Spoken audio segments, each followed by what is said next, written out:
2025. I hereby declare this meeting of the Howell Township Zoning Board to be open, adequate notice having been given pursuant to the New Jersey Open Public Meeting Act in the following manner. First, on January 2nd, 2025, a copy of said notice was emailed to the Asbury Park Press and the Star Ledger. Second, on January 2nd, 2025, a copy of said notice was hand-delivered to the clerk of the Township of Howell. Third, on January 2nd, 2025, said notice was posted in the office of the Zoning Board and on the bulletin board in the Howell Township Municipal Building, 4567 Route 9, Howell Township, New Jersey. In accordance with the Fire Prevention Code and your safety, please be advised that this facility is designed with 2 emergency exits at the front and rear of the meeting room. Furthermore, smoking is not permitted in the municipal building. Please take note that this meeting is being videotaped for possible future broadcast on Howell Township TV 77. Thank you. Thank you, Eileen. Could we have a roll call?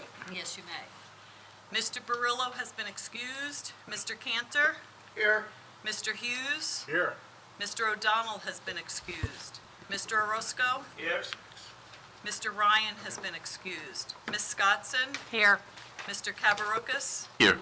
And Chairman Mertens. I'm here. You have a quorum. Okay, at this time, I'd like to ask everybody to rise for the Pledge of Allegiance. I pledge allegiance allegiance to the flag of the United States of America and to the republic for which it stands, one nation, under God, indivisible, with liberty and justice for all. Okay, Andy, could you swear in the professionals? Yes. Do you swear the testimony you give will be the truth, the whole truth, nothing but the truth, to help you God? I do. Please state your names for the record. Charles Cunliffe. Michael Shafai. Professionals are sworn, Mr. Chairman. Okay, thank you, Andy.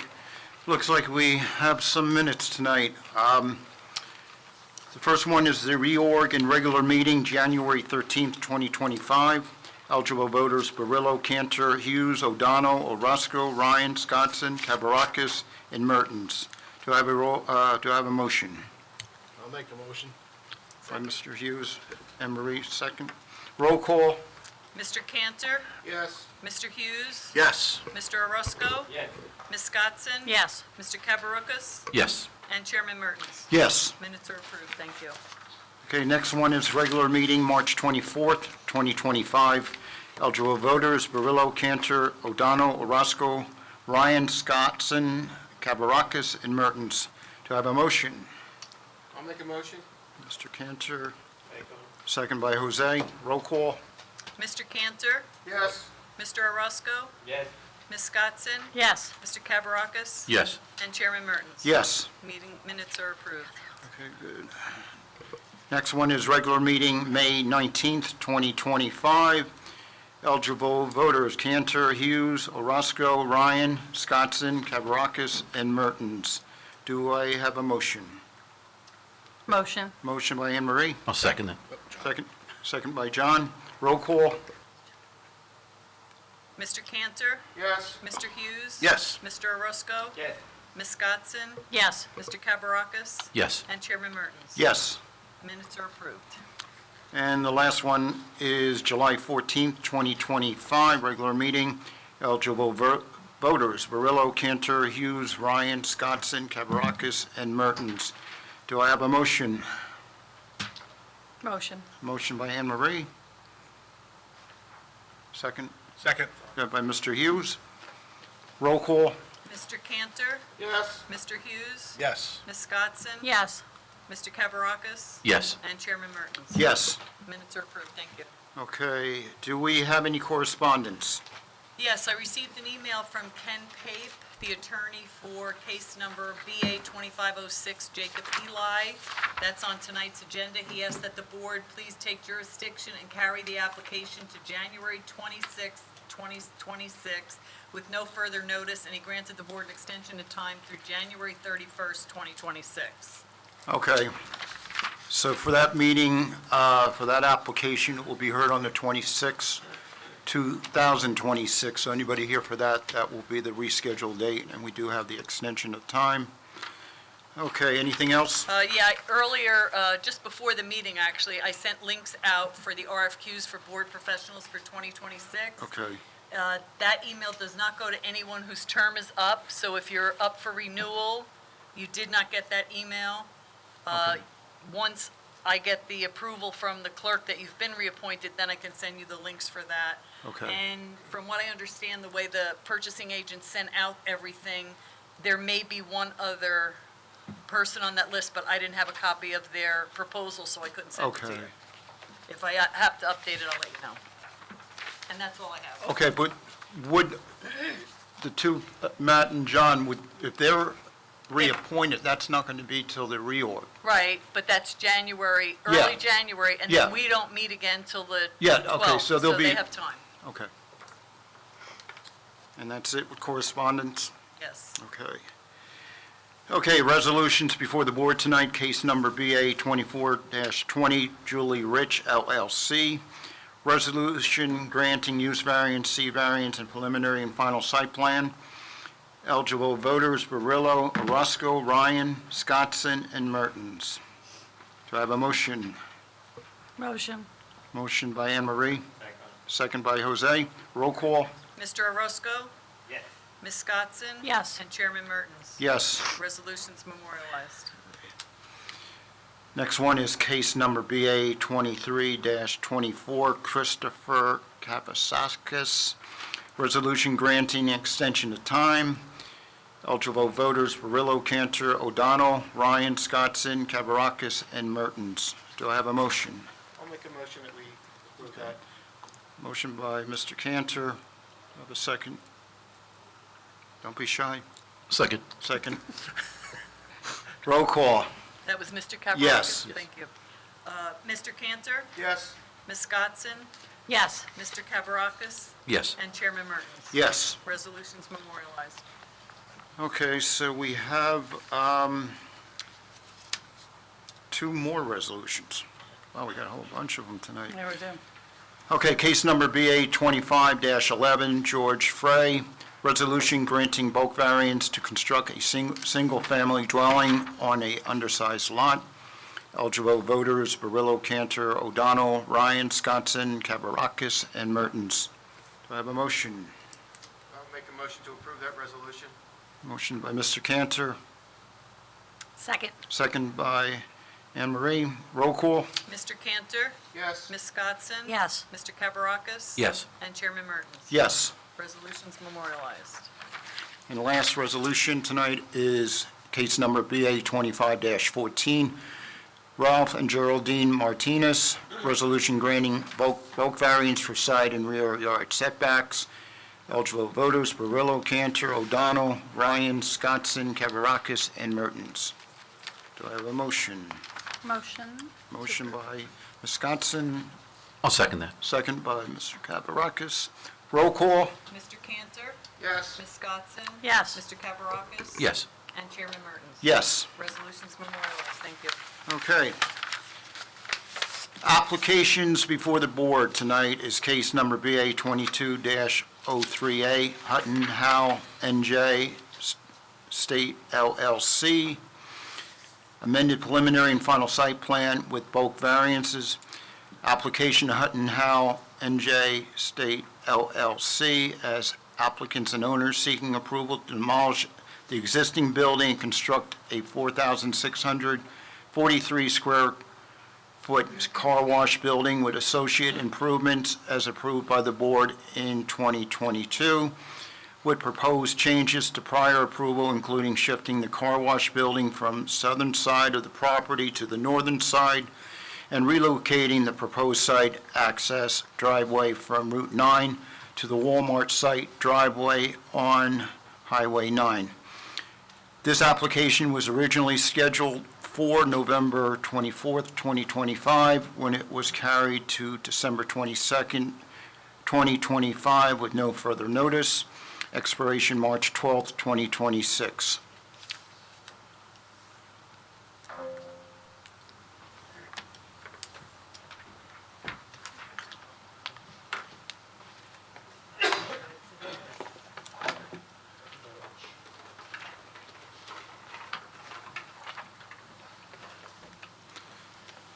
Good evening. Good evening, Mr. Chairman. Good to see you back. You as well. Good Good. evening, Mr. Chairman, board members. My name is Christopher Burr. I'm with the law firm Del Duca, Lewis & Burr. I'm here tonight representing the applicant and owner, Hutton Howell NJST LLC, the owner of the property at 4880 Route 9, which is Block 74, Lot 8. This property is currently improved with a vacant Garden State Sign Company building. It's approximately 1.35 acres. This site was previously approved in 2022 for a Mod Wash Express car wash by this applicant. At that time, that approval consisted of a use variance as well as a preliminary and final major site plan approvals and bulk variance relief. Since that time, the township's ordinance has been updated such that conditional, that conditions for the previously conditional use have been enacted, and this application does comply with the conditions in the ordinance. So as a result, the use is now permitted in the zone and at this property. We are back before this board tonight because the board retained jurisdiction to hear the amendments to the site plan that we are proposing. As the chairman mentioned during the introduction, we are proposing to essentially flip the site to move the building onto the other side of the site, and our professionals will go through the changes that we are proposing to the site plan. The application does include a few bulk variances. I'll allow our professionals to go through those in more detail, but the variances that we seek relate to accessory structures in the front yard, retaining wall height, signage, and architecture. Those will be discussed in more detail by our professionals. We have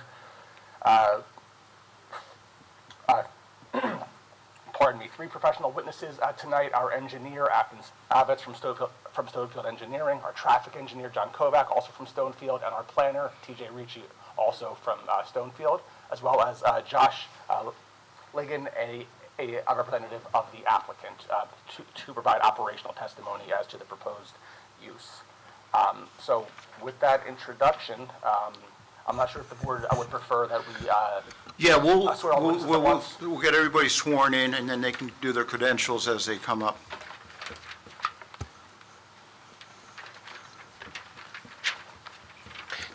I would just have the professionals come up by council, if that's possible.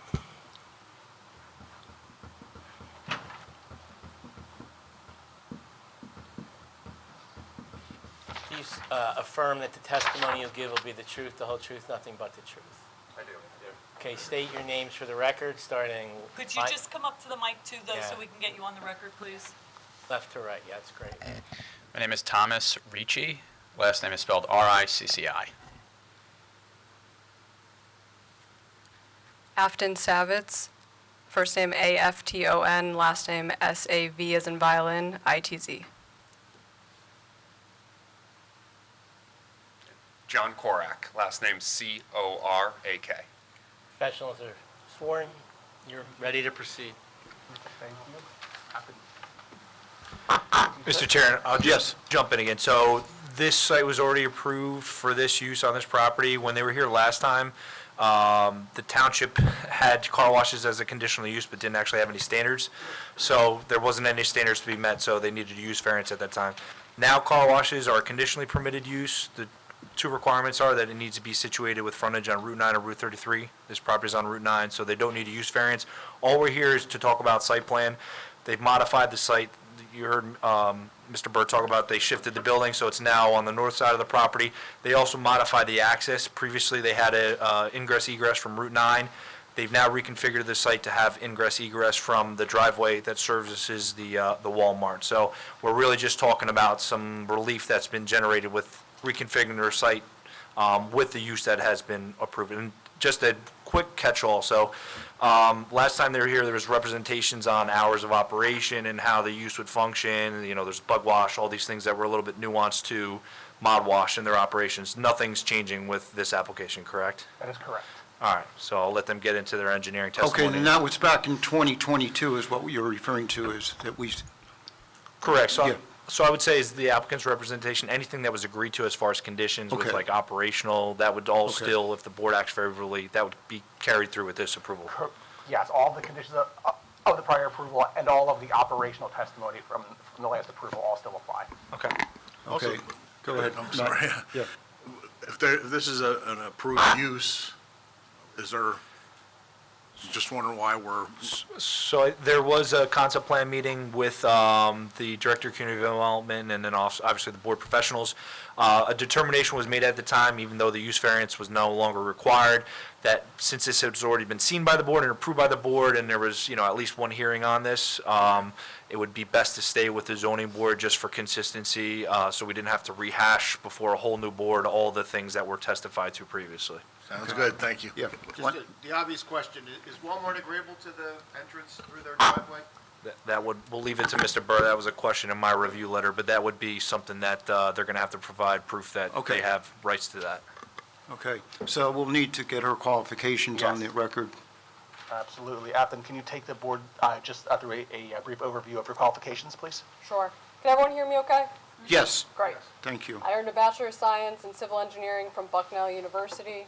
I've been practicing in the field of land development with a focus in civil engineering for over 10 years. I'm licensed in the state of New Jersey. My license is in good standing. Okay, thank you. We accept your qualifications.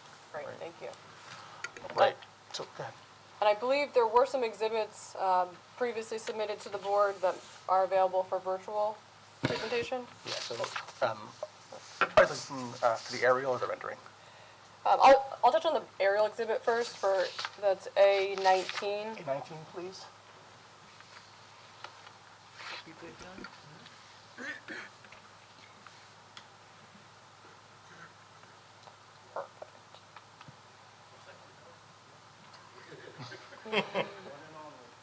Yeah, so I'm sure everyone's familiar with this site due south of where we are right now if you hop across Route 9.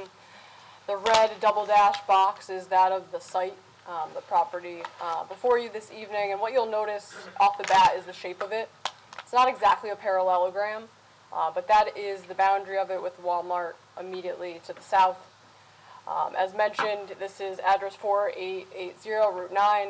The site is just over 1.3 acres. The zoning district is the Highway Development 1 district, and it's surrounded by properties within that district on the 2 or 3 borders that you see that omit Route 9. So to the top, there's a mixed commercial use under existing conditions. There's Dunkin' as part of that development, and then immediately to the left-hand side of the page, or that of the west and to the south, that's all of the Walmart subject property. It wraps around this property a little bit.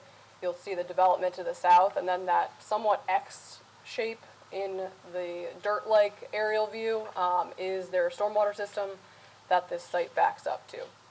In terms of the general location, I'm sure we're all familiar, having driven here.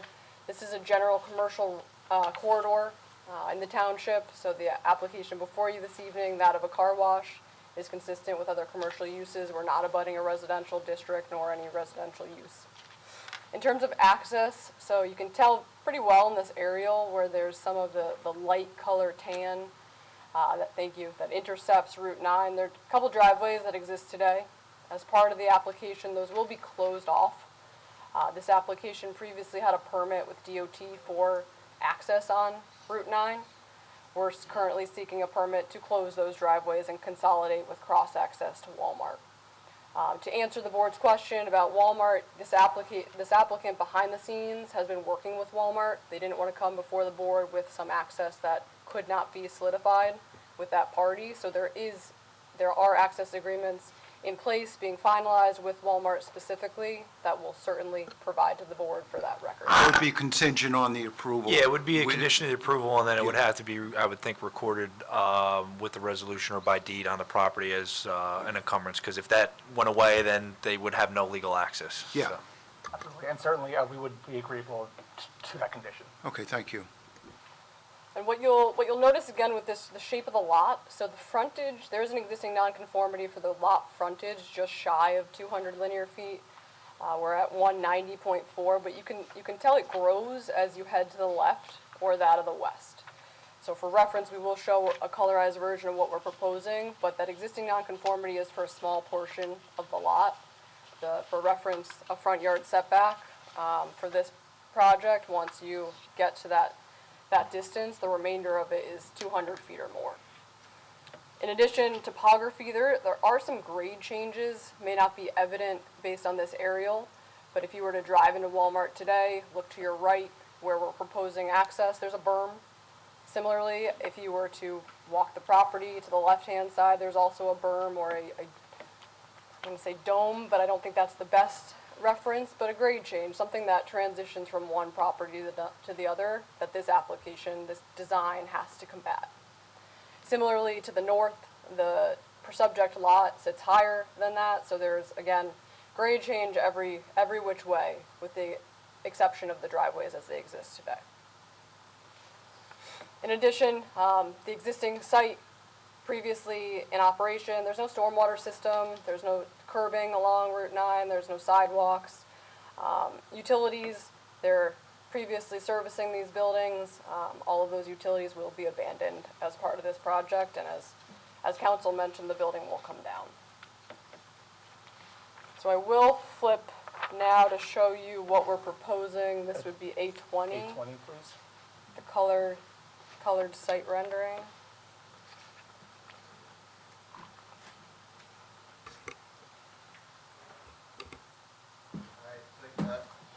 So your numbers are a bit off. So that was A15. This is going to be, you want the elevations or? This is You're in this the is wrong- per- you're in the this wrong is case. You're in the the wrong old. case. I'm sorry? Yeah. No. it No, was- you're in the wrong one. Get it back. Which one do you want? For No. reference, this is the me get- previously approved layout. Just hold on. Hutton, that one. Technical issues. It'll help. This is laying the Exhibits. groundwork for. There you go. Now, Were you 20, showing the right site before? 20, colored site, no, probably not, but it probably didn't change. My apologies. Yeah, so. This is 820. Perfect. So this is a color version of the site plan. If you think about it, all the sheets that we've submitted to the board, if you were to layer them on top of one another and add color to them, it's showing what's being proposed. What you just saw was the prior layout, and the main change, as the board engineer alluded to, is that the access for this site is now concentrated on the left-hand side. We've rotated things, so south is to the left, Route 9 is to the bottom of the page. In addition, the building slides over because now we don't have to utilize the Route 9 frontage or take away any of that lot width from aiding the development.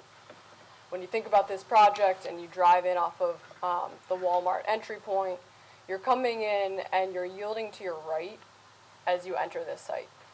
You are circulating in this counterclockwise pattern where you're approaching the far side of the building. The building is the longitudinal, somewhat yellow color.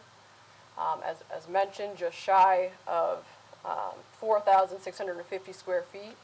So as you drive into the site, there are a couple parking spaces immediately to your right. There is an option for a bug wash prep, as mentioned in the previous application, but you keep to the right hand. This is one-way traffic flow.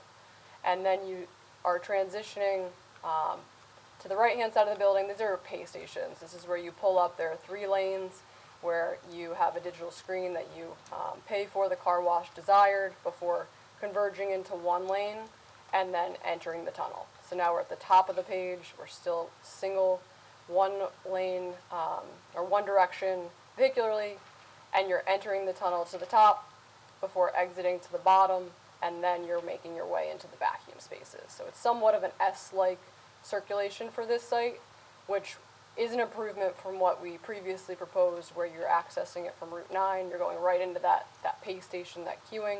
It helps everything get segregated.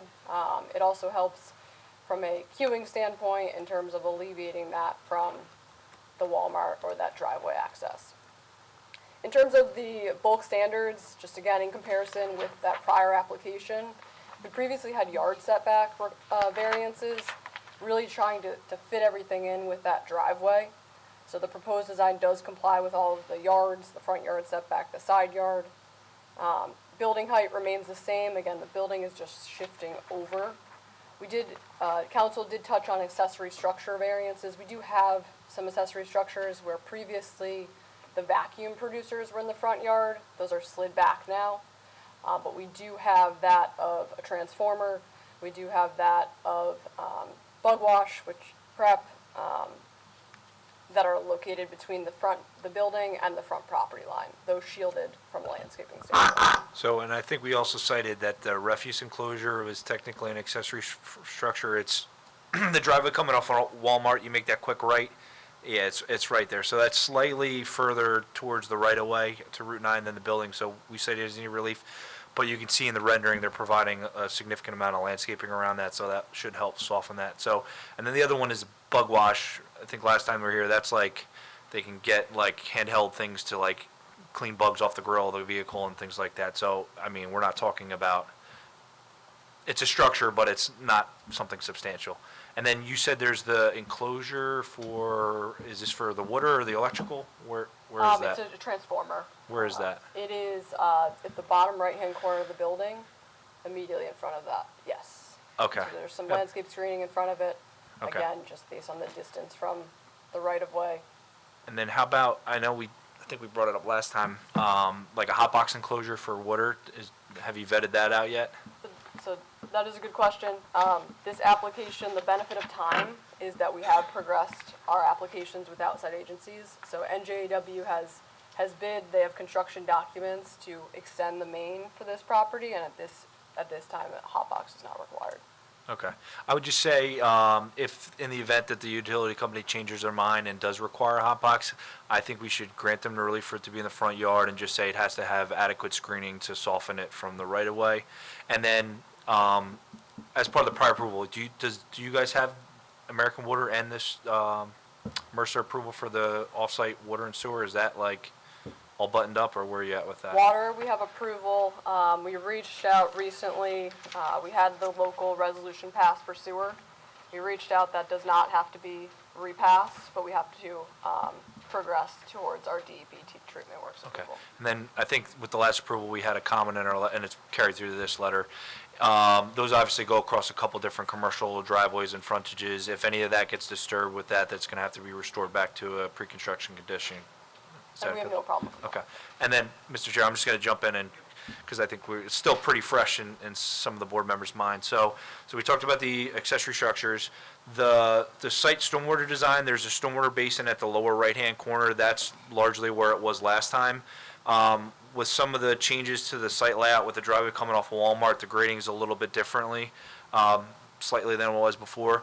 They're proposing a poured-in-place concrete retaining wall along the east, or it's the right-hand side of the screen, so the north side of the site here, adjacent to that stormwater basin. And I think I just had a question. So there's the wall, and then is there a fence on top of it, or is the wall meant to be higher than the pavement to also serve as like a fence or like barrier structure for the? Yes, so the wall, if you're driving on the site and you look towards the wall, there's a 3-foot reveal for parapet for that fall protection as part of the wall design.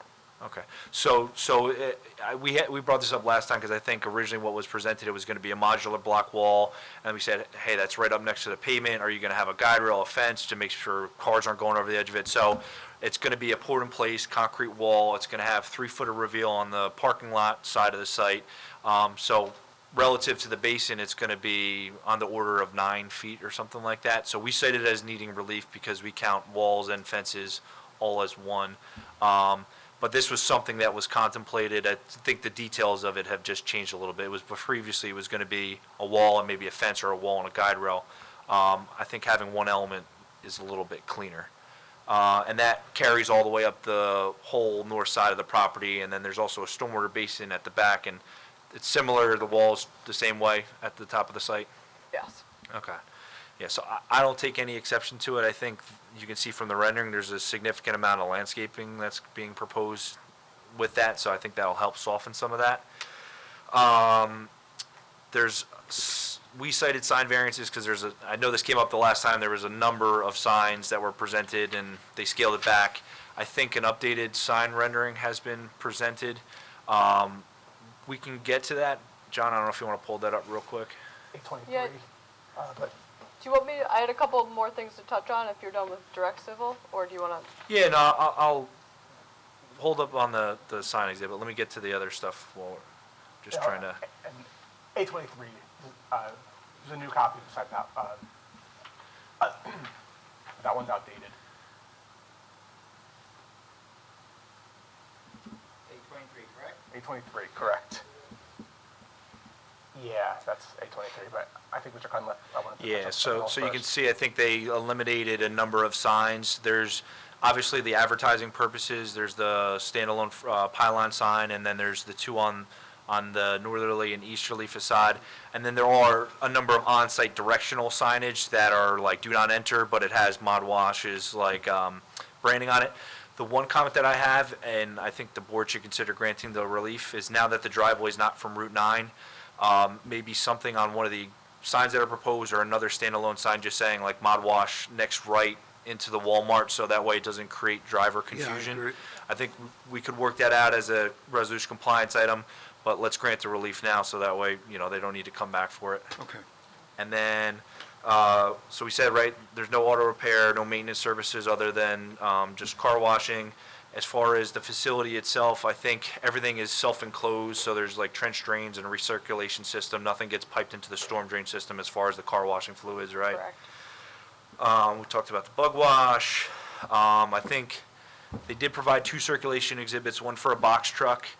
There's a little bit of a unique movement coming in off of Walmart to that trash refuse enclosure, but the last time they were here, they provided some testimony regarding those activities occurring off-peak from the actual rest of the car wash facility. They would happen in the morning, you know, off-peak. So I can't imagine there's a whole lot of waste being generated with this use, so I don't have an exception to it. The fire circulation exhibit, the fire department or fire bureau didn't issue a memo. I would just say they're going to have recommendations regarding no parking fire lane signage, striping. You agree to comply with all those requirements? Yes, we do. We've Okay. already been in contact. There's one light pole that's going to need to be moved because the fire truck turning exhibit conflicts with that. It's like when you make the first right in and there's like the hatching for the fire truck to come through. Do you have that? Yeah. So just to the right, John. To the right, to the right, to the right. To the right. Right there, yeah. Yeah, so that light fixture right there, that's just gonna need to be shifted a little bit because the fire truck like swoops right along that. So we can work that as a condition approval and then obviously get a fire bureau sign off. Stormwater, they're gonna do, I think, Ms. Savage, you talked to Sean in my office, you're gonna do additional test pits for the stormwater design in January? Yes, as soon Okay. as wet season. And then there was a couple minor technical comments with the mounting and the quantity analysis. You agree to address those conditions? Yes. Okay. I don't know that you guys recorded the O&M manual the first time around, so that'll just need to be recorded by deed with the new site layout. We talked about the site access with Walmart. You're going to provide that as a condition of approval. They don't need any variances for parking. They meet the ordinance requirement. We did have one question, the 4 spaces to the west of the site here, or south part of the site, those are gonna be for employees, is that accurate? Okay, and they come in like before like operations traditionally kick in and then afterwards, so there's not a whole lot of going up to and from the site, okay. We talked about the garbage truck. There's one handicap stall, which is required by ordinance. We didn't see like a curb ramp for that one, so we'll just need to have that updated as condition of the approval. We talked about the use not changing. The lighting, do you know what color temperature is being proposed? Let me grab it. Does the applicant have any issue with a restriction on nothing more than 4,000 Kelvin? No, we do not. Yeah. There's not really much residential. There's the Walmart, there's the stormwater basin commercial, so I think 4,000 is appropriate. We talked about utilities. They're made good progress. We talked about the hot box enclosure. And we talked about, I asked about the trench drains and the recirculation system because that did come up in the environmental commission. They were concerned about PFAS and all this kind of stuff, but I think there was a testimony last time, and again, that it's all going to be captured in the car wash, recirculation system, not into the storm drains, so that should hopefully alleviate that concern. I think from an engineering perspective, any little minor comments can be worked out as resolution compliance. This is largely, I think it's a better alternative with how much commercial property you have in close proximity to eliminate or minimize the number of commercial driveways to Route 9 in close proximity. Co-locating with Walmart, I think also might we just had the EAS on Locust and Route 9. There was concern about how many queuing of vehicles and anything backing up onto Route 9. I think having it coming through the Walmart, if there is a queue, hopefully it's in the Walmart driveway and it's not onto Route 9. And then I would also point out their location of their driveway is strategically located. It's like right across from when you pull into the Walmart where it splits off to go left. So it's not like they just are picking and choosing where it is. It makes sense from a traffic perspective. So I think I have no issues for the board. I think we're good from an engineering perspective. Okay, Mike, do you have any comments? The applicant met with Jennifer about the signage. They made all the changes that she recommended, so we're good on that. We're also looking for to comply with the EV make-ready spaces. I don't see those on the plan. Is that something that's going to be added? Our understanding is there's not a EV requirement for this. Under 25 spaces? Yeah, Correct. Correct. 22 Okay. total. Yeah, under 25 spaces, the state statute doesn't require it Okay. for retail. That'll be all. Okay. Yeah. A Yeah. quick question for either one of you. Is there a provision for sidewalk on Route 9? There's one in front of Walmart. Yeah, so John, scroll down a little bit. Yeah, they are, this was a requirement, we discussed this extensively last time, and they're carrying it through with the current iteration of the site plan, so. So they do have the public sidewalk, and then they also have the connection into the site. The last comment that I'll just have is, with the Walmart, with the access agreement, I think there's the one retaining wall for the stormwater on the west part of the site that's like right at the property line. There's also some grading on the Walmart property. We just ask that you provide like a copy that they're gonna give you a temporary construction easement or whatever easement's needed to actually complete those improvements. Sure, no problem.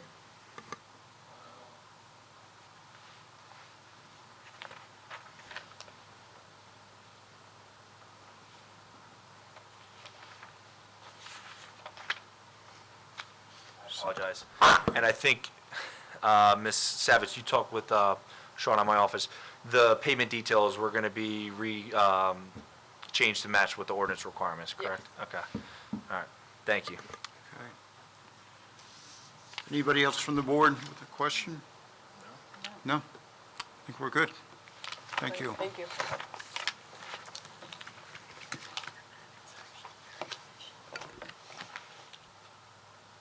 All right. John? Just find it interesting in the rules.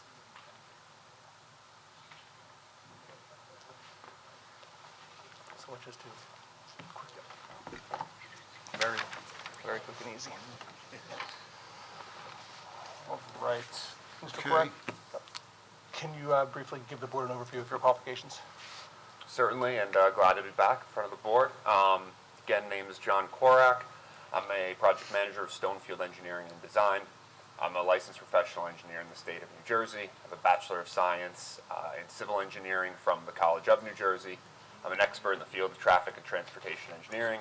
I've appeared before over 100 land use boards in the state, including this one earlier this year. Okay, we accept your qualifications. Thank you. Perfect. Great. Now, Mr. Korak, given the fact that this is already an approved site and that the use is permitted in the zone and on this property, just a very brief high-level overview of your assessment of traffic at the site.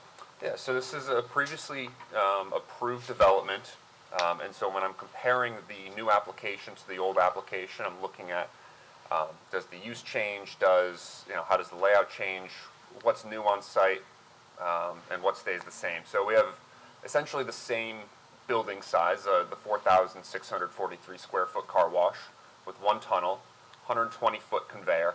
All of those properties are the same as the original approval.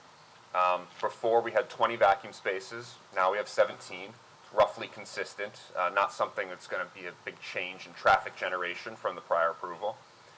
So what does change really is the access point, and that being through the Walmart driveway and not direct out to Route 9. Basically sharing access with Walmart, eliminating the existing curb cuts on Route 9 and not proposing any new ones. And that is preferred condition by the DOT.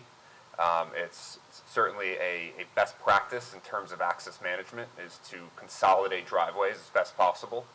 And to that effect, the ability to connect into Walmart also provides additional room on site where we can stack vehicles for the car wash.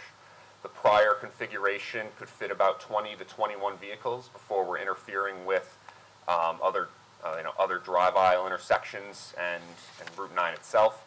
Here that stacks up to 34. And so I think that's a big improvement just in terms of site circulation and layout without really impacting the traffic generation or any sort of volume capacity impacts to Route 9 and the surrounding roadway network. Aside from that, we talked about the sidewalk on Route 9. We are in the middle of the DOT access permit to close the existing driveways. The sidewalk is included within that permit, and hopefully that will be forthcoming shortly. But that's pretty much it in terms of my direct for traffic. Okay, before I ask my professionals, there's a sidewalk, you guys are putting in a sidewalk. There's not one there now, right? Correct. Do you think there's a need that maybe we should inform people pulling in, people crossing that sidewalk, go ahead walking south down Route 9? Because that could mean a lot more traffic coming in with the car wash. As far as just warning people, the drivers, that there could be pedestrians. I don't know, is that a protocol on Route 9 anywhere, Charlie, or? So it would definitely fall under the jurisdiction of DOT, but what I can tell you is there are curb ramps at the Walmart driveway coming from Route 9. There's an island that separates the ingress and egress, which has like the detectable warning surfaces. There's definitely crosswalk striping. I would say, I think it would be a reasonable condition to require this applicant to work with Walmart. If any of that striping is fading, that it has to be restriped Yeah. prior to like an issuance of a CO for the use on this property, just from a safety perspective. I think that's a reasonable condition. Is that acceptable? Yes. Okay. Okay, so Charlie, Mike, you have any comments for the? John, can you pull up the colored rendering real quick?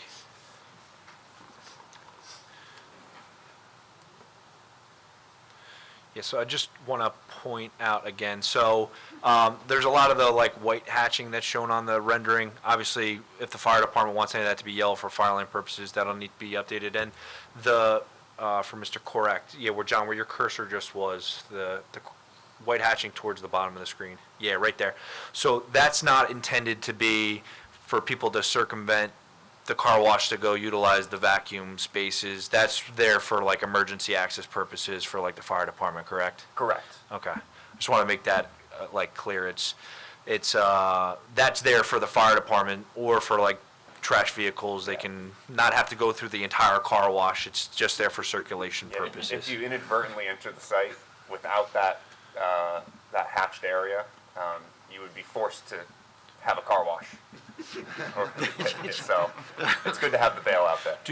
If someone were to like, from operational perspective, like make that turn and try to just go use the vacuum spaces, are those like free, or do they need like do they have to pay to be able to like utilize those? How's that work? My understanding is that they are free, but the intent is that you use the car wash. Gotcha. So it's a bit of self-policing by the operator to make sure that people aren't and banging through there to get the free vacuum spaces. Yep, and there's employees on site. Gotcha. All right, and I think that was consistent with what was presented last. I think we heard that testimony about that, because that was a good, something that we were asking about. Okay, Mike? We have no comments. Are you good with the? Yes, we concur Okay. with their testimony. Okay. Anybody else from the board? Any questions for the traffic engineer? Is there any sort of, being that, it has certain hours, is there any sort of, I guess, gate or something to block off the entrance when you guys are shut, when you guys are closed, or, so people don't use the free, vacuums at 3 a.m. or something? Well, the vacuum shut off. Okay. So even if you pulled into the lot to try to use them, you couldn't. Okay, You couldn't okay. operate them. Yeah, Yeah, I think the prior testimony was like 8 a.m. to 8 p.m. were the hours of operation, and everything is like shut off. Okay. Was the signage shutting off at that time as well too, or was it like reduced? I can't The remember. signage, I believe, is an hour after the business closes. Okay. Yeah, so it's a commercial corridor, but like they agreed to a number of reasonable conditions regarding like hard caps on like the operation, so it's not a 24/7 kind of thing. Okay, thank you. I think we're good. Thank you. All right, Thank you very much. And then as our last witness, I'd like, Mr. Ritchie, please.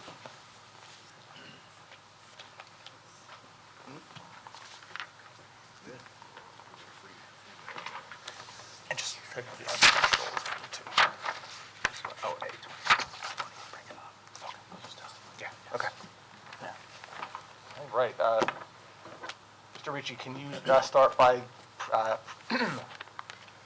pardon me, by providing the board of an overview of your qualifications? Absolutely. I'm a licensed professional planner in the state of New Jersey. I am nationally certified by the American Institute of Certified Planners. My current position is principal planner at Stonefield Engineering and Design. I have a Bachelor of Arts degree and a Master's degree, both from Rutgers University in City and Regional Planning. I have been accepted before over 100 boards throughout the state, and my license is active and in good standing. Okay, thank you. You're qualified. Thank you. All right, so Mr. Ricci, have you analyzed this application from a planning perspective? Yes, I have. All right, and can you just take the board through an overview of your opinions? Absolutely. So as the board is aware, it's a substantially similar application as the previously approved application, at least in terms of relief. I would say the big benefits of this application is now the use variance is no longer needed. We're only here now for C variances and design waivers. When looking at the bulk requirements in this new application, we actually eliminated 2 setback variances that were previously sought, so those are not required anymore, nor is the maximum distance between pedestrian ramps, and nor are the landscaping variances needed anymore. We still are carrying some variances, as it was mentioned, for the driveway widths, the retaining wall heights and setbacks, as well as the accessory structures, the signage, and the lighting intensity. But those are unique to the use, and they're being made better with this design. There's one more relief item that I wanted to address that was in Ms. Beam's planning review letter, talking about the architectural detailing. There was a request for a little more testimony on that, and the requirement is that if you have more than 50 linear feet of part of the building, it requires at least a 3-foot recess or covered area to break up that facade. We're going to seek that variance, but I think we meet the intent of what they're trying to do. We have a mixture of materials on the building. There's some brick, there's a band of brick veneer on the bottom. There's a synthetic stucco, which is the main material on the wall. There's hardy plank boards on the wall, and then you have a metal roof. So it really is broken up as you see this building, but the nature of the use is a long, skinny building, so it's tough to overcome that variance. But I think the way that it's broken up is, in my opinion, not substantially impactful. So that really sums up the relief. Like I said, a lot of it's unique to the use. Nothing that rises, in my opinion, to the level of substantial. I think the previous testimony with regard to the last application regarding the special reasons for approval, I think those still stand. So we look towards the purposes of the municipal land use law. I think we align with purpose A. So that talks about the general welfare. We're eliminating a vacant property, especially in a very busy commercial corridor. Purpose G talks about creating sufficient space in appropriate locations. This is now, it has been transformed to a permitted use. So, by ordinance, it finds it compatible and appropriate for this location. Purpose A talks about free flow of traffic. We do have some sign variances, but they are all to guide and help people navigate around the site, because there are a lot of drive aisles on the property. And then Purpose M talks about an efficient use of land. Basically, we'd rather not try to over-comply or comply with those drive aisle requirements. Keep them smaller, you save on pavement, you have more greenery, because once again, it's specific to this use. So I definitely think there are special reasons for the approval. Once again, I don't see any substantial detriment to the public good. With regards to the master plan, it mainly talks about attracting new businesses to the Route 9 and Route 33 corridors. That's exactly what we're doing. And like in many master plans, they talk about eliminating vacant and abandoned properties. This building has been vacant since, from what I can see in Google Street View, I think it was 2017 or 2018 when Garden State Sign had moved, and the building has been vacant since. So quite a few years, and I think that this is, with the landscaping, the new permitted use is definitely going to improve the appearance on the site. So I think that the C2 benefits versus detriments criteria under the municipal land use law has been met, and the application can be approved. Thank you. Okay. Thank you very much, Mr. Ricci. Thank you. Mike? I concur with his testimony given. Okay. Charlie? Yeah, I would just say the applicant spent a lot of time working on the first approval to make sure that they were perfecting a lot of the questions and, items we had brought up, so that's appreciated. And then in advance of filing this application, they did have a concept plan meeting with ourselves, the planner, other township officials, to make sure that this wasn't something that was just like being thrown to the board. So there was a lot of forethought, and I think we appreciate the back and forth to make sure that what's Okay. being presented to you now is something that we think is a good project. Okay. Sounds good. Board members, any questions for the planner? I have one. Yes. If we approve this property, I'm assuming your applicant currently owns the property? Yes. How long will it take to make it look nice, just to get rid of the old building or get rid of the graffiti on the wall or just clean it up a little bit so we're not looking at an eyesore? Yeah, so I believe that was raised prior to the last meeting. I did raise that with my client. I understand it's all actually actively in the works. I can ask Mr. Ligon to testify to that, but I understand that the applicant is ready to proceed with cleaning up the property immediately. Thank you. John, did you have something? Yes. It was basically along the same line. So if they were to act in the affirmative as a condition, the vacant property registry is due within the next week, so we would ask that that be updated and continue with. As was pointed out, I mean, this is essentially the site with boards already falling off the windows. New graffiti is on the facade, so I'd like to at least nail down some time of construction, maybe having somebody just going out, even if it doesn't happen within like the next couple of weeks, which I don't expect it to have the graffiti covered up, reboarded, just to keep anybody who's been on the property away from the inside. We can agree to that, So, certainly. I guess a question I have for John, does an applicant, a property owner can file for demolition permits without having a site plan approval, correct? Correct. And I believe the testimony tonight was that it was going to be demolished any which way, so I don't believe there was any concerns with regards to losing any kind of ability to reconstruct whatever it is that's going to be going on the site. Yeah, I think where the town is coming, this has been an eyesore for a while, so we're just eager to see something nice, vibrant coming back into the space, so. I'm glad you brought that up. Has that demo permit been submitted yet?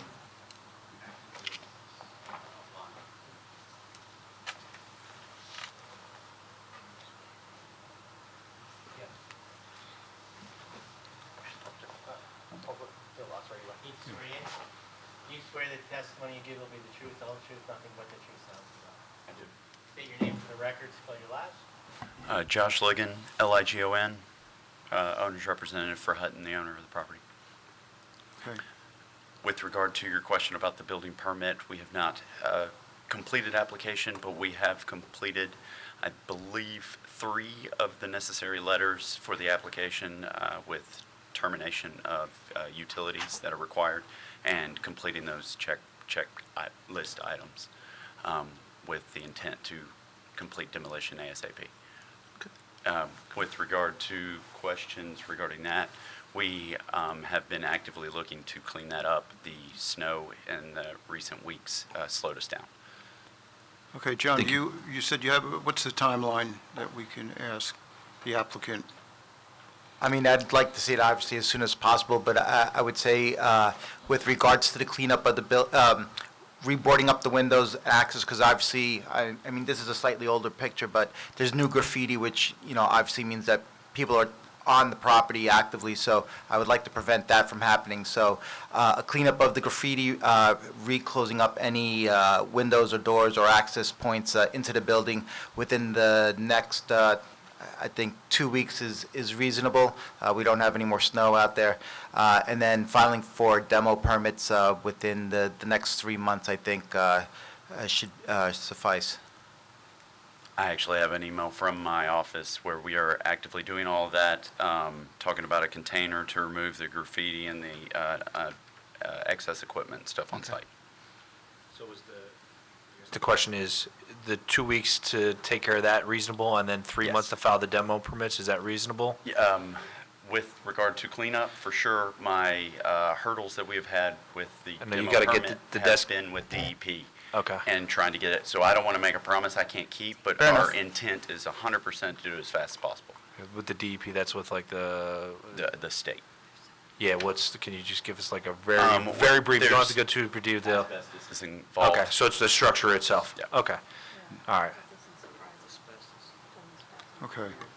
You work, yeah, just communicate with John, I mean, in case we did get a Of big course. snowstorm, just, as long as there's communication, you know, I think, I'll make sure and We're- get we're- his contact information, I'll give him a weekly update. okay, thank you.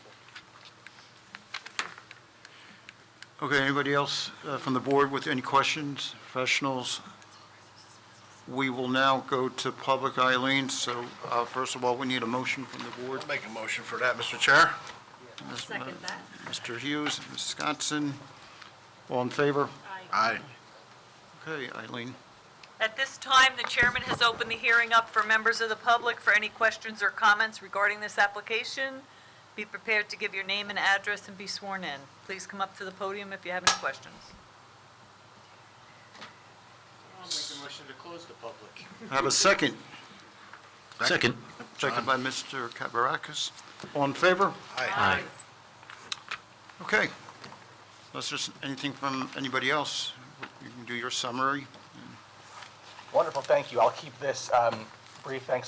Thank you to the board this evening. I think the board's heard all they need to hear to approve the application. This is a substantial improvement from the prior approval in 2022, improved circulation, improved access, consolidation of access to the site from Route 9 into the Walmart parking lot. We've agreed to all the conditions that were suggested by your professionals, but I think that the applicant has shown a willingness to develop the site and work with the township to ensure a positive development for the township. And I think the testimony makes clear that this will be a substantial improvement to this property and will be a beautiful new, pardon me, a beautiful new development on a long vacant property that should be a welcome use to the township. So, Okay, thank you very much. thank you. Okay, at this time, I'll entertain a motion from the board for this application. Well, Mr. Chair, I'd just like to make a motion to approve. I see this as nothing but upgrades from what we approved in the past. It looks like a beautiful project, and it's got a lot, it's much improved with all the stuff we talked about tonight. I'd like to make a motion to approve. Mr. Hughes with the motion. Do I have a second? Second by Mr. Orozco. Have a roll call. Mr. Cantor? Yes, with all of the considerations discussed. Mr. Hughes? Yes. Mr. Orozco? Yes. Ms. Scottson? Yes. Mr. Korobakis? Yes. And Chairman Mertens. We appreciate you coming back. I'm sorry it didn't work out last time, but without a doubt, this is a big improvement. Nothing makes me feel better than seeing an abandoned property revamped like this, so absolutely yes.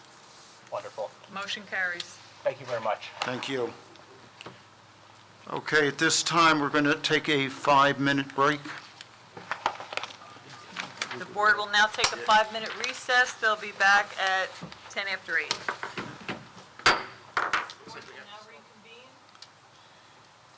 Okay, the last case on the agenda tonight, case number BA 25-12, Maria Inhignor Cami, I don't know if I'm pronouncing it right, but pardon. Bulk variance for paver patio inside and rear yard setbacks. Application to Maria Inhignor Cami as applicants and owners seeking approval for recently constructed swimming pool and associated paver patio that was installed 1.7 feet from the side south property line and 2.1 feet from the rear property line on premise known as Block 138.09, Lot 1514, Tyler Court, with an expiration of April 3rd, 2026. Good evening. Do I go up there? Yep. Oh, okay.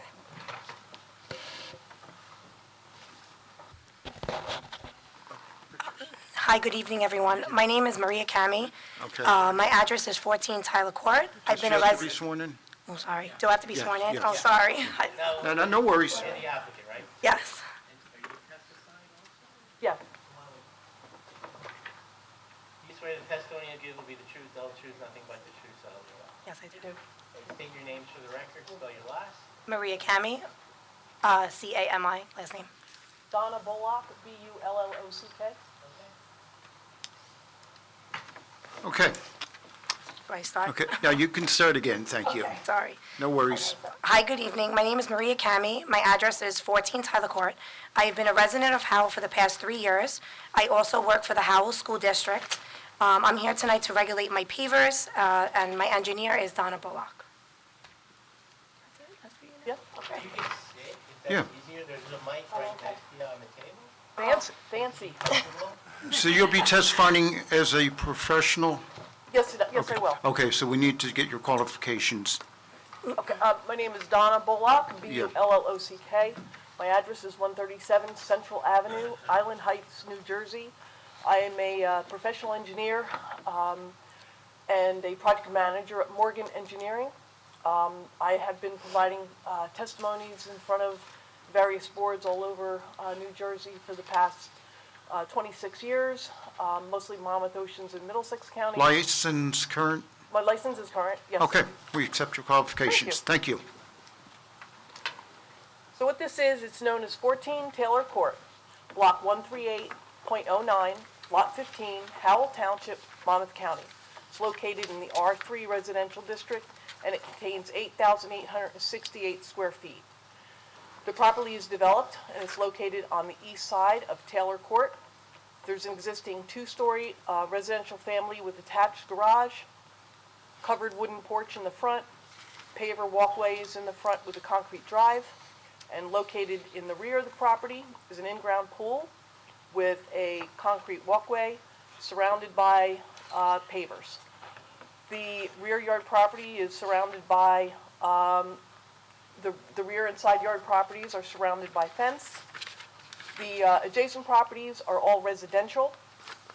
The property drains from east to west, so it west to east, so it drains from the front of the property at the cul-de-sac to the rear of the property. There currently are 3 dry wells located on the property that are shown on the variance plan. We can talk about that in a minute. The dry wells are tied into the roof leaders of the house. So I handed out some pictures. So there's 6 photographs of the rear yard of the property, and picture is worth 1,000 words. So as you can see, there is a in-ground swimming pool that was constructed with a 3-foot wide piece of concrete walk around it. Next to that are the pavers that were constructed around all 4 sides of the pool. The fence in the plans, I want to mention that if you look at the pavers, like existing photo number 2, the fence is actually inset off the setback line. So what I'm trying to demonstrate there is to say that there's, from that edge of paver, it's 2.1 feet to the property line behind the fence.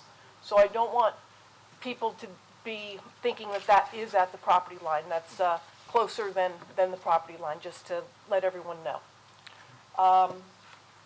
So we have, and the fence on the south side of the property line is about a ½ a foot offset from the property line. So we have pavers, we have a fence. In between the pavers and a wall that was constructed under the fence is some decorative gravel. So if you really look at what we're asking for, then the concrete pavers meander around the rear and the side property lines.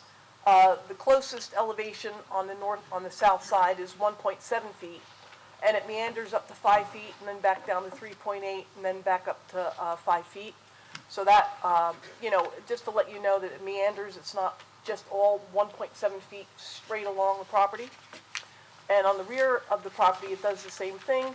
The pavers meander from 2.1 feet out to almost 5 feet along the rear property. So when the pool was constructed, and the pavers were brought out, the client did not need to bring fill into the site.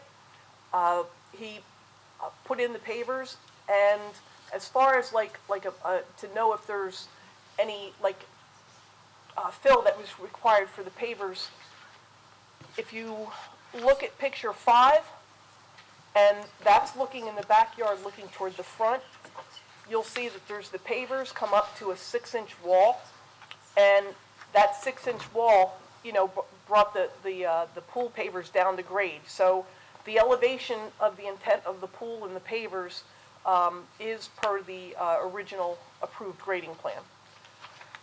And we look to... So, Ms. Bullock, Yes. I just want to jump in. So, I guess, how did we get to this point? Yeah. Because the township issued zoning permits for a pool with a 3-foot wide concrete walkway around the perimeter of the pool, and it seems at some point there was a decision made to install these pavers. They're not right to the property line, but in some spots they're very close to the property line. And I'm looking at, the near map aerial that Mr.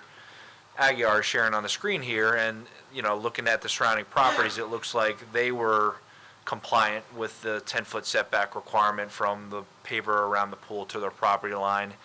So how did we get here? Why are we here? And it seems a decision was made. What was the reason for that decision? And were they aware of the 10-foot setback requirement for pavers as it's being considered part of the patio for the pool? Correct. So we did the as-built survey. Morgan Engineering did the as-built survey for this property, and the survey and variance plan that we shows the as-built condition. We were asked to prepare this plan because there was a notice of violation that was given to the applicant, the owners, and they contacted us to do the survey, and now we're here I'm here as an engineer representing what was built on the plan. That's not the question that I asked, right? Well, I'm trying to get to that. So then, speaking with the clients now, before the hearing and preparation, they did have that permit that you said for the in-ground pool and the walkway around it. They assumed that because they still had an open pool permit, that they could just install the pavers on their own. And that is why we're here. So did they call planning or zoning and say, hey, if I install all these pavers, am I going to cause an issue? And this is in an HOA community also. Did they talk to the... That's correct, it's in an HOA, Did they yes. talk to the HOA about this either? I think maybe you're going to have to do some Q&A. Yeah, it's okay. Yeah, my HOA was aware of everything that I was doing. It wasn't a problem, and I really did not even know that I had a setback. After Pool Town came in, Pool Town said, do you want us to continue with the pavers? And I said, no, I had someone else that was going to do the pavers. And that was just it. They didn't say I couldn't do anything, and my permit is actually still open. My pool permit is still not even closed because it was for the fence, he told me. The pavers, thought it was all included. I had no idea that was not all included, to be honest. Yeah, so when you get a permit from the town, a zoning permit for a pool with a 3-foot wide concrete, Yeah. that's an approval for a pool with 3-foot wide concrete. I guess, at what point did you decide that you were going to install all these pavers, and did you, it's like, it's frustrating because I feel like we're at the point here where we've done something and now we're asking for forgiveness, and the asking for forgiveness, the other option is a significant expenditure to take out a lot of pavers that probably cost a lot of money to get in. Can I ask a question, Charlie, really quick? So when you were speaking with whoever installed your pavers, did they give you any guidance whatsoever on any minimum, maximums, anything like that, or were they just, hey, let's just throw them all in? I'm gonna say no because my husband's the contractor, so we really both had no idea. So really, that really is the answer. Okay. My husband is a contractor, and I really had no idea, to be honest, that there was a setback on pavers. I really didn't know that. And then I put it If in. he's a contractor, wouldn't he have known that there's requirements in other places? I mean, we really don't do work in New Jersey, to be honest. To be honest, I'm not gonna lie. He's a contractor in New York, so it's different. Charlie, a question about lot coverage. There's a significant amount here, so are there any issues with lot coverage as well? So as it currently stands, our like 3, 5, 50, they don't have impervious coverage limits, so there's no relief required.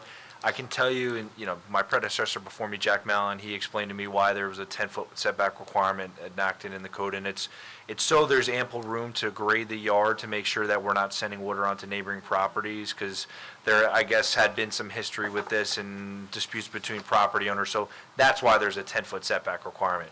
Having said that, we have seen a number of these. We just had one in the last meeting where someone did install to the property line, so,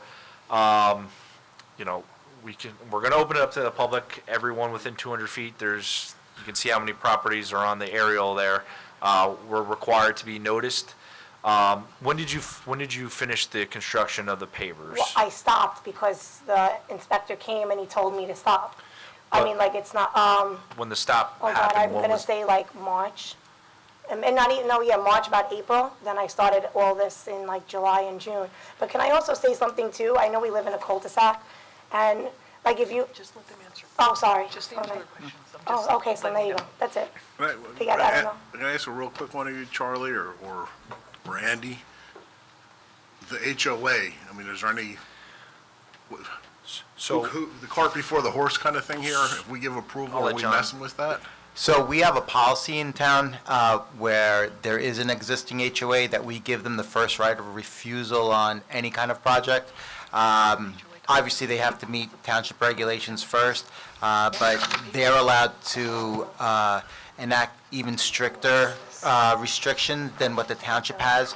So with that, in fact, in the approval that I just had up, there is a note in there that they have to get HOA approval prior to, and we usually get that in the form of a letter stating that, they've reviewed it, they're okay with whatever is being built and how it's being built, and then we issue our approvals conditioned on whatever our ordinances call for. So if we do act in the affirmative, the HOA still has their right to deal with her, but we're not going to mess with any of that? That's a great question, yeah. Yeah, The answer is okay. Well, was there an HOA review and/or approval of this specifically? The swimming pool? For the original plan that was submitted that met the setbacks, yes. Oh, the one with the met the setbacks? Yes. Oh, So that's right, you don't have a written approval from the HOA for the additional pavers, do you? I have an approval No. just for the landscaping wall. I never asked them, I didn't know that I had to ask them for my pavers. But when they approved my landscaping wall And the pool? and the pool, they Yeah, approved, okay. they really, the HOA approves really, honestly, anything that you want to do. They don't really stop you from doing it. But That's just- technically, I mean, Well, yeah, I do, but that's what our HOA says. Well, just to be clear, You can put a flag in your front. whatever our decision is, we're not going to be in any kind of combative anything with the HOA, right? She's still, Well, I would suggest that the board acting affirmative would be conditioned okay. upon obtaining HOA approval. So that would cover the township, okay. yeah, and it would also, so just based on experience and a little bit with dealing with HOAs, any sort of architectural or property improvement, usually something's in writing and memorialized for it. So that would be a question that, I guess, if there's any objection, we need to get that answer. So as far as runoff then, the water runs from basically the front of the property to the back, and there's nothing behind the back of the house, correct? Yeah, so there is an existing platted lot that has a home, that does have a subdivision application that has been filed with the Township Planning Board.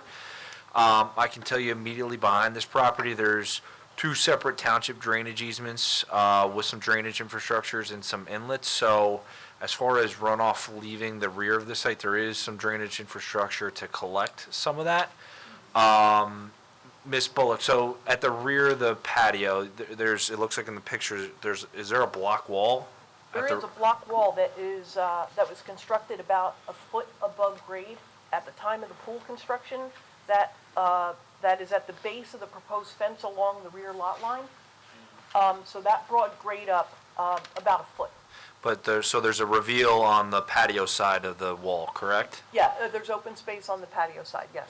So, and where does that channelize water to? Like, where does that act like a dam? Does that send water to the neighbor to the east or to the south, I mean?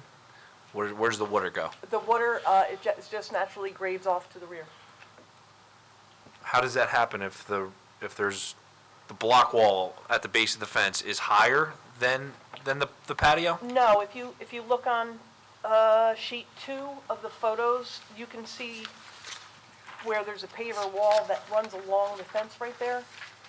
Okay, so that's what I'm trying to say. okay, what's being shown from the paver patio to the wall, it looks like there's a lip just because that hasn't been final landscaped and like either stoned or topsoiled and seeded? Correct. Okay, all right, so the representation is that the lot always graded from west to east. It continues to do that in the existing condition. There is a drainage easement back there with drainage infrastructure, so if it does leave the property, there, you know, it has a way to get to an outlet.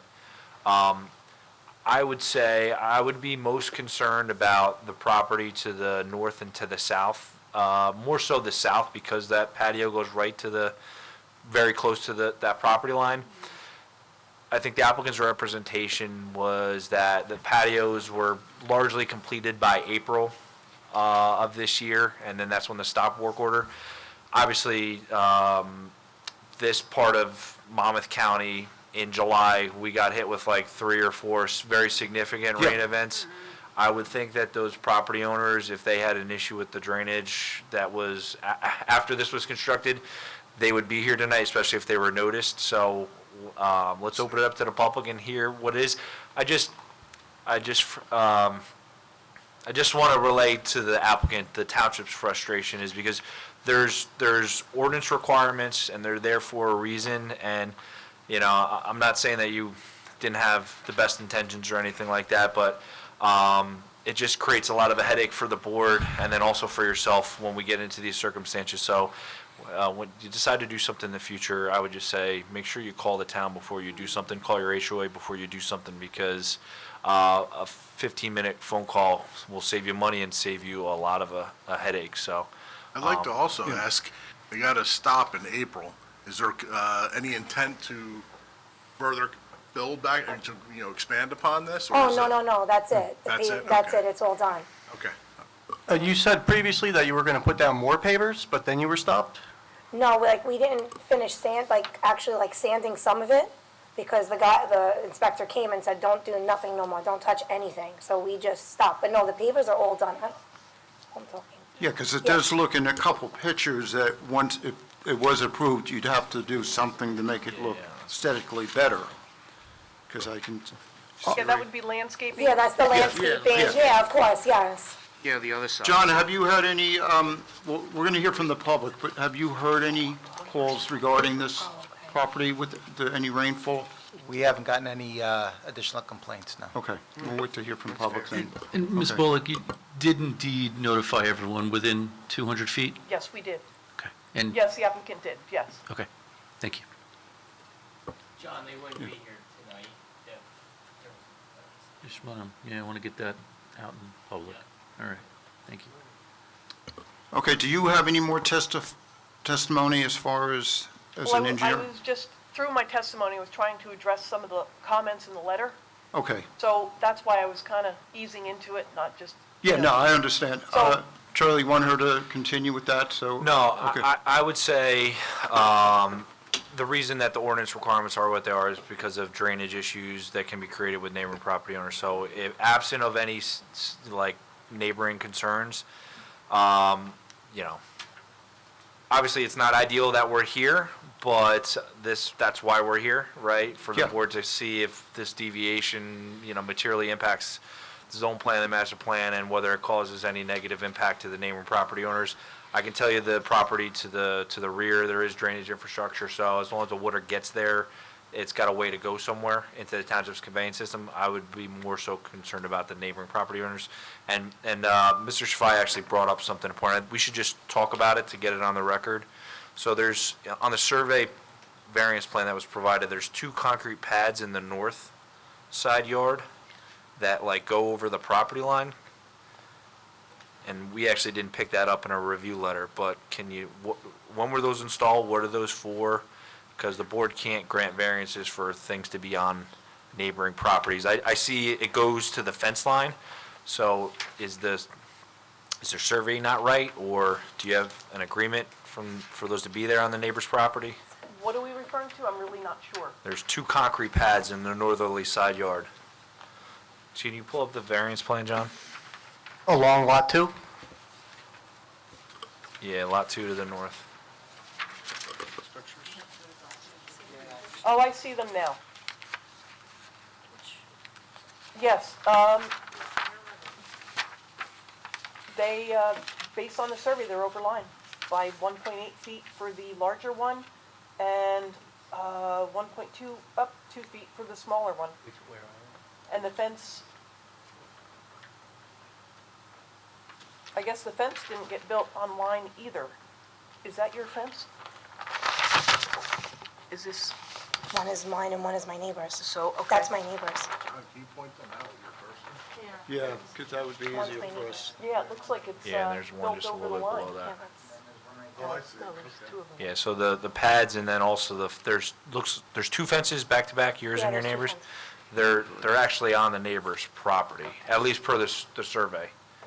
So, and I imagine that fence serves for pool code compliance. So how does that work, John? Are there 2 back-to-back fences? Yes. That's- Yeah, like kinda mine, hard to yeah. It's kind of hard to see, but these 2 lines right here with the circles on them depict fences. So there's one that comes across and cuts down here, and then there's another one that comes across here, and they're butting side by side. I don't know if you could see that. So they both show outside the property, which is the dark colored line right there. So with regards to pool compliance, the code and the policy has always been that, 1, the fence must be yours, and it has to be on your property. Obviously, if the neighbor brings any kind of complaint or issues with regards to something on their property, obviously they have the right to their property and it not be infringed upon by something from the neighbor. So, and we would never approve anything off-site, even with some kind of an agreement, because you can agree with the current neighbor, but if they decide to move away or, future purchaser will have an issue with it, you're going to have to take it down at some time. So it's just better to get it right from the get-go. Yeah, I know when we had our fence put in, we had to get a permit from the township. Correct. And a survey, yeah. Did you build the fence, or was that there when you bought the house? Oh, Did you build the fence, or was it there? No, there was a fence there. I just took it down and just put up a new one. That was it. Okay. Yes, they built this one. Oh, yes, I built it, yes, but there was one, yes. There was a, Was the new fence put in the same location in the as the old same fence? exact location. Did you get a survey when you bought the house? Yes. Okay. Was it showing that a fence, that was the fence that was there when you bought the house, was it showing that it was on your property, or was it showing that it was I'll offset? answer. It's shown on the prior survey that is offset. So it is offset by 1.9 feet at the front corner and 1 off the rear corner, which is,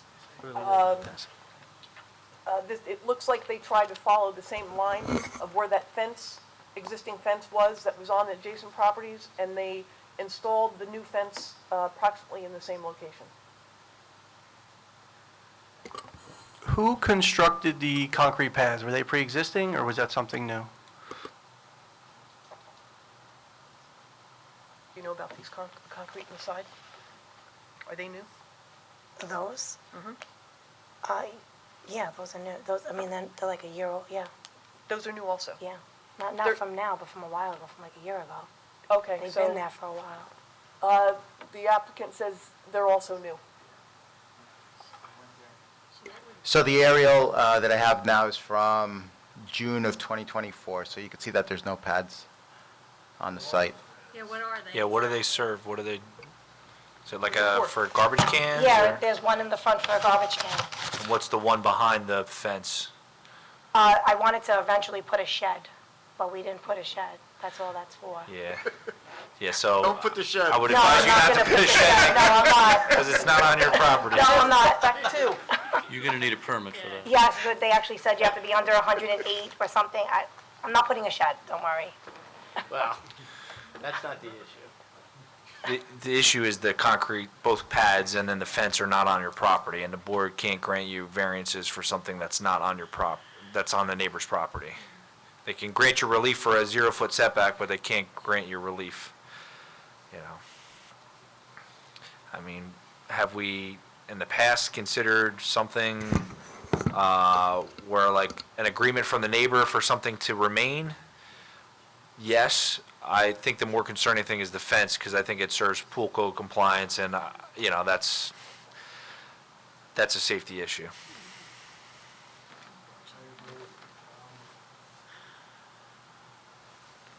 What is the consensus? Should we maybe go to the public before we get too much into, because we're speculating? Yeah, let's hear the public. Yeah. I think we know what we need to hear from the public regarding the pool and drainage impacts, and then we can talk Yeah, about the pads yeah. and the fence. Yeah, let's do that. Yeah. I'll make a motion to go to public, Mr. Chair. I will make a second. Okay, all in favor? Aye. At this time, the chairman has opened the hearing up for members of the public. If anyone has any questions or comments, please come up to the podium, and you'll be given your name, address, and be sworn in.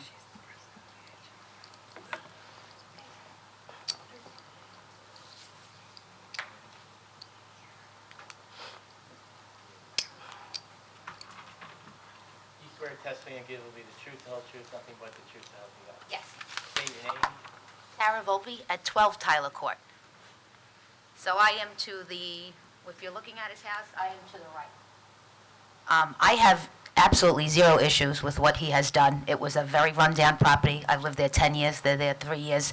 It was an infested green above-ground pool. The grass was disgusting. Everything was terrible. He flipped it around, and it is stunning, everything about it, what he has done. I have no drainage issues, no extra water or anything. He's a great neighbor. I go away with my husband and kids. He offers to help my mother bring in her groceries. They're the best people ever, I have to tell you this. And I am so happy they're next to me. So I have zero issues with it. And I plan to be there forever, so. Okay, Thank you. thank you. I really appreciate you coming up. That means a lot. Yeah. It really does, yeah. So I guess legally, what do we, Wait. Well, you we're gotta waiting. finally Close close. out. oh, with the Yeah, close? we got to close. Motion to close? Second. No, I'm, Oh, motion. somebody to make them, Motion to close. yeah, okay. Second, okay, we got to, just, all in favor? 20 seconds. Yeah, okay. Okay, now, So legally, based on what Mr. Cunliffe has said, what are we supposed to say here? Would it be something like, Move the fence and yeah, correct the concrete pads, and we're fine with everything else? Call it that. Subject to. Contingent on the HOA and, Subject to HOA. yeah. Is that fair? Well, that's Is that- up, the fair Yeah. part is the board, but the legal part. Legal yeah, part. yeah, I think, Legal, yeah. all right. Okay, I think that we got our answer on that. Now, what about the concrete pads? They have nothing to do with the pool, but we still, They gotta go. They gotta go, yeah. okay. Would you have any objections to removing them? Because it would make a lot of people happy. We're cutting them back. Yeah. In the front, like on the Yeah. side of the house? Yeah. No problem, they're gone. Not an issue. Okay. They're They're gone. gone, I'll take them out, no problem. Yeah, no You problem. got that on the legal terms? They're Remove gone. concrete Remove. pads. Yeah. Yeah. I would just ask for an as-built once all of the work is complete, so once the fence is moved, the appropriate amount onto the property, the pads are removed, and whatever the board comes into an agreement with regards to the rear patio, that an as-built survey is provided to the township so that we know it's where it's supposed to be. Okay. No, Mr. Chair, the only comment, I'm sorry, Mr. Yeah, go Cranworks, I ahead. would just say is, if you're saying you haven't, the pad was there because you wanted to put in a shed, before you go ahead and go get an as-built survey, if you have a plan to put in a shed, I would add that to your permit and maybe consider installing it now on the property. I think sheds, as long as they're purely residential, are allowed a 0-foot setback, John? As long as they are no more than 120 square feet in size and no taller than 8 feet tall, and used solely for storage. When someone wants to put a shed, do you require as-built for a shed, or is that just a? I don't, but given the issues here, if you're looking to do that sometime in the near future before all this is closed up, I would apply for the shed permit so that, you could put it in. Once all the patios are removed and whatever adjustments are made to the property, that you do the as-built after everything's in. This way we can close everything up nice and tight, and there's no question as to where anything is or where it should be. Yeah, we don't want to see you back before the board again, because that's not a good feeling for the board, and that's not a good feeling for you. So that's where we're coming with. If you want to put the shed in, I would get the permit now and get it on your as-built, so that way it's put to bed and you can all move on from it. Yeah. Yeah, just do it. Yeah. Okay. And to be clear, it's also to relocate the fence on line Yes. along the northerly property line. Yeah. Thank you. Okay. Applicant's okay with that?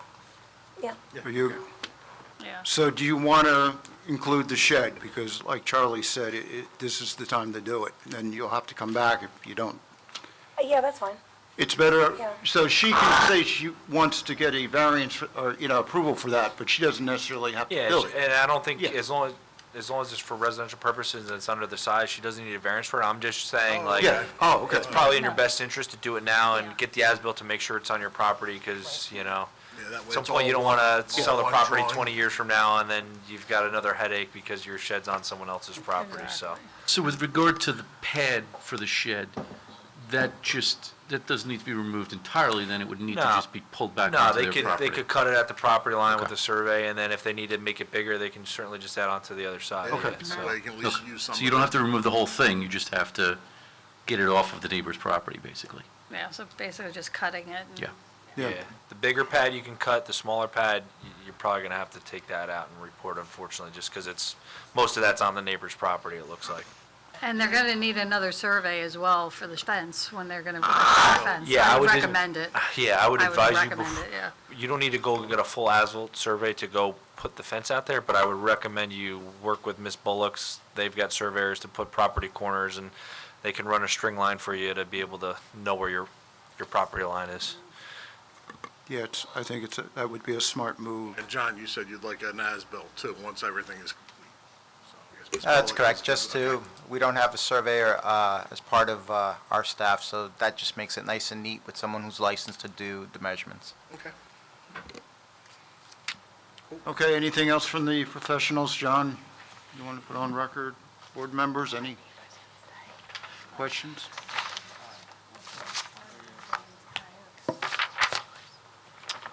Okay, seeing none, then, do you have any final comments, or before we? Okay, Well, we'll address the items in the letter also that need to be addressed accordingly. okay, that will be in the resolutions, Yes. if that's approved.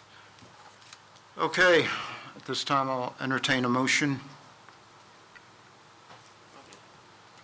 Mr. Chairman, I make a motion that we approve the bulk variance for the paver patio in the side and rear setbacks contingent upon removal of the pads as required, the removal of the fence, and upon HOA agreement to the way the pavers are set. Does that capture everything? Yeah. That gets Okay. it all. As-built. Oh, and and And the providing as-built, the as-built survey. Okay, Mr. Cantor, with the motion, do I have a second? I will give that second. Okay. So we have a second. Can we have a roll call? Mr. Cantor? Yes. Mr. Hughes? Yes. Mr. Orozco? Yes. Ms. Scottson? I'm going to give you the yes, and just know that, yeah, the rules, the way they're set up, it's for various reasons, but it's gorgeous, and I just hope you just enjoy the crud out of it. Thank you. Mr. Cabarrocas Yes. and Chairman Mertens. I must say you have a nice neighbor that comes up and it gives you I'll tell you, that makes a big impact on us. And we appreciate you taking the time to come here tonight. And I understand, I've been down this road before, it wasn't my fault, but I ended up in the same boat that you were. I didn't have a big massive paver, but it was a little 2 feet over on my deck. So I've been down that route. But like everybody said, you just got to make sure next time, save the time coming here. And it looks great, so I say yes as well. Thank you. Motion carries. Thank you for your time. You're welcome. Thank you for coming tonight.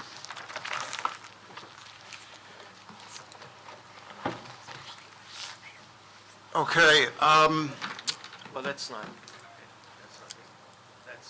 they didn't get it. Eileen, I had spoken to you prior to the meeting. We are on agreement. We would like to meet just the board members for an executive board. We're going to go into executive. Andy, is that? Okay. Yeah. To discuss personnel or? Yeah, Yes. yeah. Okay. And our next meeting, when's the reorg? January 12th. You've been in retirement too long, We got Eileen. nothing on the schedule till July? I like it when you're coming back from retirement for a little bit. No, it's July 12th, she said. No, January 12th. No, it is January 12th. I have it, yeah. Okay. Before we go to executive professionals, thank you so much. We want to wish you guys a very Merry Christmas. See, I got past John's last name, now I can't even say Christmas. So this is, but I'm getting a little better, so. Anyway, and Happy New Year, and we do hope to see Thank you you. Merry guys, Christmas, everybody Happy back New next Year. year, okay? So I need a motion to go into executive. I'll make a motion to go in executive, Mr. Chair. I will second that. Mr. Hughes, Wisconsin, all in favor? Aye. Okay. Yeah. Eileen, Wait a minute. I have to read the executive session. Oh, okay, that's right. And Eileen's going to Yeah, join John you. wants to hear it. You need a clerk to take notes. Minutes. Yes. Whereas Title 10, Chapter 4, Section 13 of the New Jersey Revised Statutes requires that the public shall not be excluded from any meetings of a public body unless a resolution authorizing such exclusion is adopted at a public meeting, and whereas the Zoning Board of Adjustment of the Township of Howell has determined that such a closed meeting is required to discuss certain matters which are exempted from consideration with the public in attendance under New Jersey Revised Statutes 10:4-12, namely personnel. Now therefore be it resolved by the Zoning Board of Adjustment of the Township of Howell that the public shall be excluded from the next portion of this meeting, and that the Zoning Board of Adjustment will not reconvene in public session thereafter.